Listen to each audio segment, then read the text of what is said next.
Oi pessoal, boa noite. Hoje é sábado e a gente vai fazer o pré-jogo de Fluminense e Santos, que vai ser realizado amanhã no Maracanã, pela segunda rodada do Campeonato Brasileiro. Mais de 28 mil ingressos vendidos até o momento para Fluminense e Santos, tá galera? A torcida resolveu dar um incentivo para o Renato e para o time e deve chegar, quem sabe, a uns 35 mil, quem sabe até 40 mil ingressos vendidos, né? Vamos ver, vamos torcer. Quero amanhã o Caldeirão cheio, lotado, para empurrar esse time para mais uma grande vitória. Tá? O adversário é difícil, é o Santos, é um time que está bem certinho, dirigido pelo Pedro Caixinha. Tem o Neymar, que vai voltar justamente contra o Fluminense, mas o Fluminense tem que ter uma atenção redobrada. Se o Neymar realmente jogar, a gente tem que ter uma atenção redobrada no Neymar e no resto do time, em todo o time do Santos, principalmente na zaga. Eles têm o Guilherme, tem o Tiquinho Soares, são jogadores que fazem gols de cabeça, são bons pelo alto. Então essa zaga do Fluminense, tanto o Thiago Silva quanto o Freitas ou o Thiago Santos, não sei quem vai jogar ao lado do Thiago Silva, tem que ter uma atenção redobrada na marcação dos atacantes santistas, tá? Eu sou o Ney do canal Fluminense e para quem gosta do canal, deixa o like, galera, vai ajudar muito o canal, é de graça. E também o pessoal que ainda não é inscrito no canal, se inscreva, tá? Que é muito importante a ajuda de vocês para crescer o canal, tá? Esse canal aqui é independente, não é ligado a ninguém, a grupo político nenhum. É um canal independente, em prol do Fluminense, então eu preciso da ajuda de vocês. É um canal do torcedor, então eu preciso do torcedor para a gente poder crescer o canal, tá? O Fluminense treinou hoje, galera, no CT e teve uma ótima atuação do lateral Júlio Fidelis, com direito a gol, tá? Esse garoto, ele é um lateral muito ofensivo, é goleador, na base ele faz muitos gols, é um dos artilheiros da base, e o jogador será relacionado, ficará no banco de reservas. A gente só tem o Samuel Xavier, o Guga ainda está se recuperando, então o garoto teve a oportunidade, ele ia jogar contra o Volta Redonda, se não me engano, e foi chamado para integrar o time que vai jogar contra o Santos, tá? E gente, vamos primeiro corrigir uma notícia que a gente deu ontem em relação ao Nonato. A gente deu a notícia que o Nonato tinha renovado o seu empréstimo com o Fluminense até o final de 2026. Não, o Nonato renovou, estendeu o seu contrato de renovação até o final de 2025, tá? Aí eu não sei quanto vale o Nonato, se ele tem opção de compra ou não. E outra coisa, lembrando que ele não poderá atuar contra o Santos. Isso aí está na cláusula do empréstimo, tá? Então, Nonato não pode atuar amanhã contra o Santos, tá? Gente, o Fluminense, só para a gente fazer uma observação aqui, o Fluminense sob o comando do Renato Gaúcho, nesses dois jogos que ele teve, contra Bragantino e São José, ele marcou 7 gols e tomou 1. O Fluminense teve 37 finalizações nos dois jogos. O time mudou completamente a forma de jogar, de ser um time covarde, defensivo, se tornou um time extremamente ofensivo, tá? Outra coisa, os garotos de Xerém começaram a ter oportunidade com o Renato, coisa que o Mano Menezes não tinha, tá? Pra vocês terem uma ideia, no último jogo o Léo Jansen foi titular da lateral esquerda, o La Vega jogou, entrou no final do jogo, e o Lescano entrou no segundo tempo.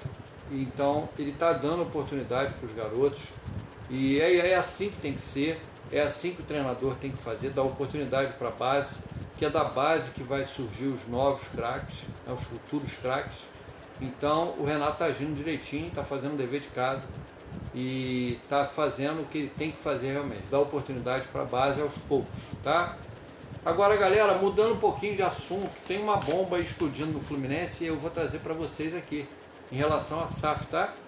Vocês lembram que tem uma reunião com a diretoria tricolor e os membros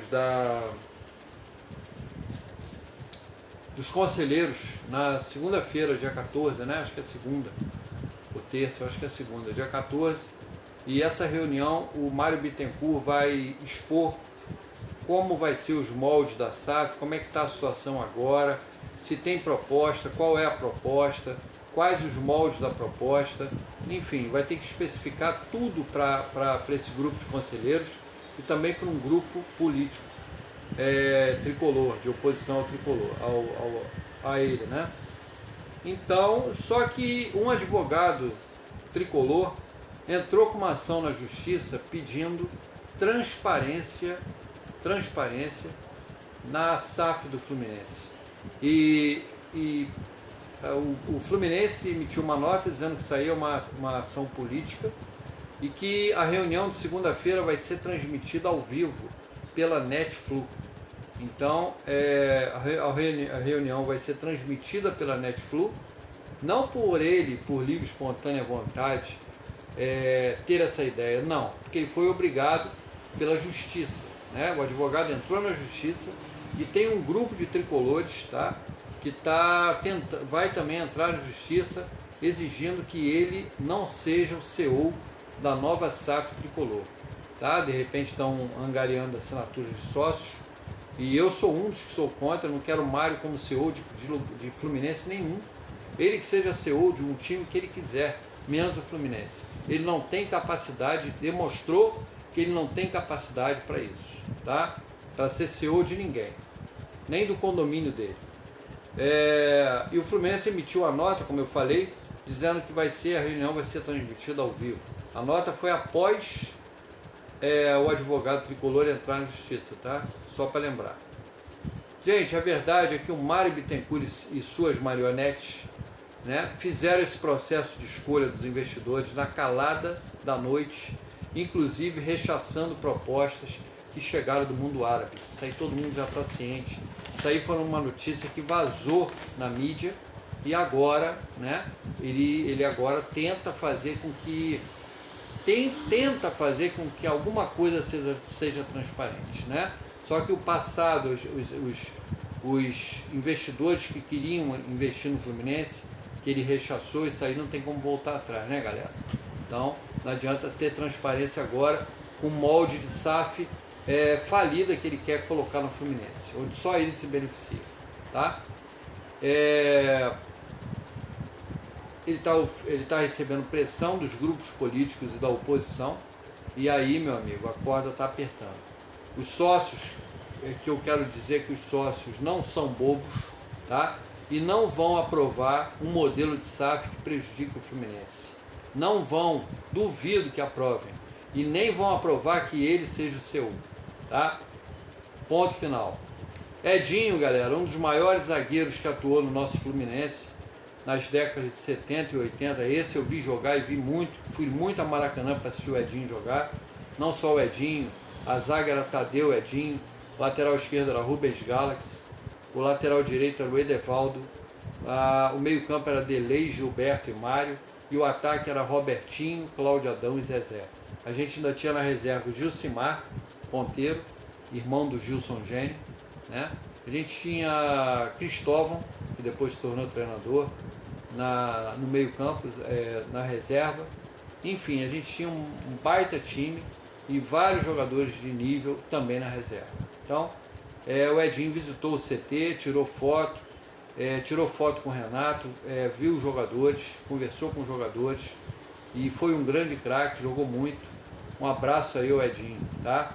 Muito respeito ao Edinho e a todos os jogadores daquela época, que foi uma época realmente maravilhosa. Depois veio a época do Romerito, o Washington, Assis, o Tato, um excelente ponto esquerda também, que jogava muito, Tato. Ainda tinha o Paulinho na reserva. Enfim, a gente tinha muitos craques. Então a gente, quando vê esses caras jogando hoje em dia, a gente tem até arrepio, né? A gente que viu realmente o futebol raiz, né? Não essa garotada que está nascendo agora, que tem 18, 19 anos, que só viu alguns jogadores da época de 90, né? Que o Fluminense já estava mal. Mas eu vi muitos jogadores craques jogando. Então quando eu vejo esses caras, sinceramente meus olhos não enchem.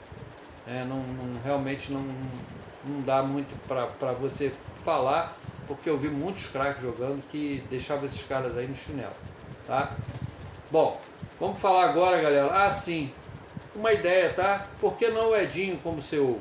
O Edinho é CEO, é responsável, administra, é um dos diretores de uma equipe lá de Minas, que agora me fugiu o nome aqui, tá? E por que não o Edinho, que é um cara estudado, um cara idôneo, por que não o Edinho para CEO da Nova SAF? Fica aí a ideia, tá? Escalações, galera, de Fluminense e Santos, tá? Fluminense é o 10º colocado com 3 pontos e o Santos o 16º com 1. Fluminense, Fábio, para mim o Renato vai manter o mesmo time que acabou, os titulares que ele poupou no último jogo, ele deve entrar com os titulares e talvez no decorrer do jogo ele faça algumas mudanças.